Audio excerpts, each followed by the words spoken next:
Hi mga ka-bakers! Kumusta kayo? Ngayon naman ay gagawa tayo ng ating ube pie. Handa na ba kayo? Sa paggawa ng ube filling, ang mga kailangan natin ay soft flour 500 grams, sugar 250 grams, asin 1/4 teaspoon, baking powder 1 and 1/2 tablespoon, fresh milk 1/2 cup, margarine 60 grams, ube food color 1/2 teaspoon at ube flavor na 2 teaspoon. Inilagay na natin ang lahat ng sangkap at pagkatapos naman ay atin na itong haluin ng haluin para magsama-sama na ang mga sangkap na ating inilagay dito at matunaw na rin ang ating mga nilagay na asukal at asin. Haluin or masahin lamang po natin ito ng maigi hanggang po sa mag-pure na po talaga siya na ube at wala na po yung kulay puti or hindi na po kita ang ating soft flour.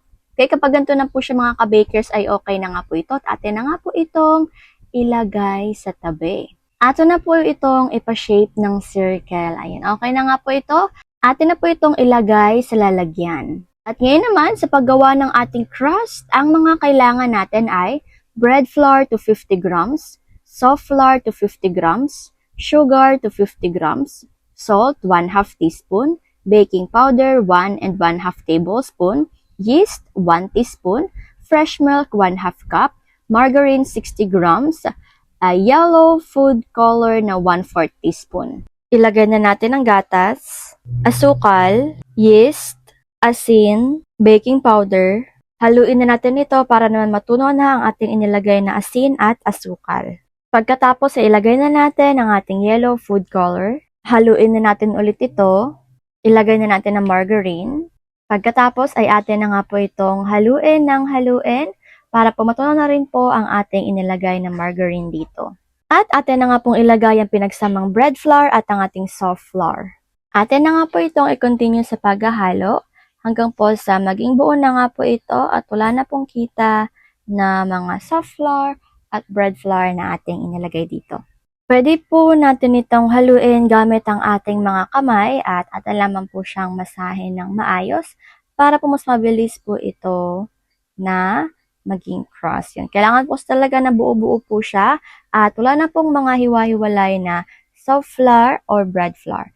Ayan, pag ganito na nga po, continue lamang po natin ito. At konti na lang naman po ay okay na po ito. Okay, kapag ganito nga po mga ka-bakers ay okay na nga po ito at atin na nga pong kuhanin sa ating lalagyan. Atin na po itong ilalagay sa ating lamesa. Okay, at next naman po ay atin pa rin po siyang mamasahin ng kaunti. Yan, masa-masa lamang po tayo dito. At no worries naman po mga ka-bakers dahil okay na nga lang po ito. At atin na nga po itong hahati-hatiin. Kailangan nga po pala na atin po itong hatiin sa 4 na piraso. 1, 2, at 3 and 4. Ayan, okay na nga po ito mga ka-bakers. At ganoon din naman po ang ating gagawin sa ating palaman. Hahatiin po nito sa 4 na piraso. Okay, pag nahati na nga po, eto na nga po sila. Atin po itong ibibilog. Bilog lamang po natin ang ating mga palaman. Pag nabilog na po ang ating mga palaman, ay ibilog na rin po natin ang ating mga dough. Yan, continue lamang po natin ito. Pag okay na po, ay atin na nga po itong papalaparin dahil ilalagay na po natin dito ang ating palaman. So, palaparin lamang po natin ito. Pagkatapos po ay atin na nga pong ilalagay dito ang ating palaman. Okay. Atin lamang po itong isasara ng maayos. Yan, circle-circle lamang po natin. At pagkatapos po noon ay next naman po ang ating gagawin. Hanggang po sa matapos or malagay na po natin lahat ang ating mga filling. Atin na nga po itong papahabain. Yan, pahabain lamang po natin ito isa-isa. At yung haba naman po mga ka-bakers ay enough lamang po para po maibenta po natin ito ng mga tagfa 5, mga ganyan. Tsaka dapat nga po pala ay pantay nga po pala ang ating pagpapahaba dito. Hindi rin naman dapat po kailangan sobrang liit ng ating mapahaba or bilog dito. Basta po yung enough lamang po dahil lalaki pa rin naman po ito. Pagkatapos ay atin na nga po itong ifa-flatten ng kaunti. Ayan, yan po ang dahilan kung bakit hindi po nito pwedeng sobrang maliit na bilog. Dahil atin po itong ifa-flatten at yung dapat po enough lamang po para pagbukas natin eh meron pa naman pong laman at hindi po siya ganun kahaba.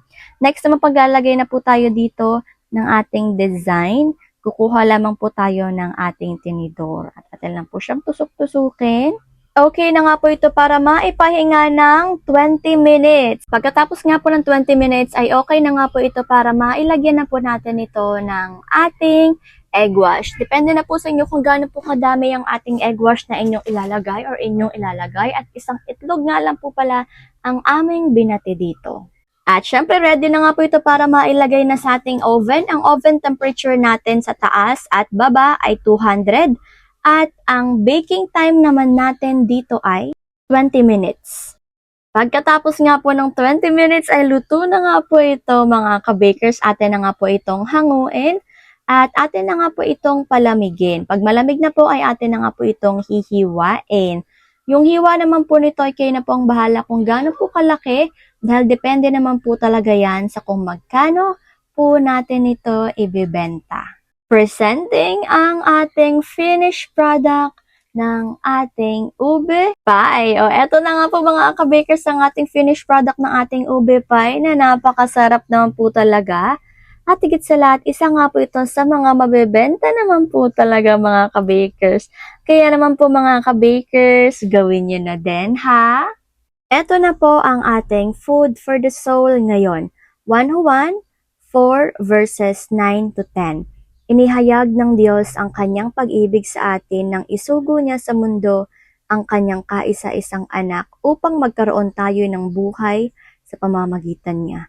Ito ang pag-ibig, hindi sa inibig natin ang Diyos, kundi tayo ang inibig niya at isinugo niya ang kanyang anak upang maging handog para mapatawad ang ating mga kasalanan. Amen, amen, amen. Maraming salamat po sa inyong lahat, mga ka-bakers. Tayo po ay huwag mawalan ng pag-asa at palagi lamang tayong manalig sa ating Panginoon. Kaya naman po mga ka-bakers, lubos po kami nagpapasalamat sa inyong suporta. Maraming salamat po sa inyong lahat. Hanggang dito na lang po muna ako. Paalam muna. Take care at higit sa lahat ay God bless.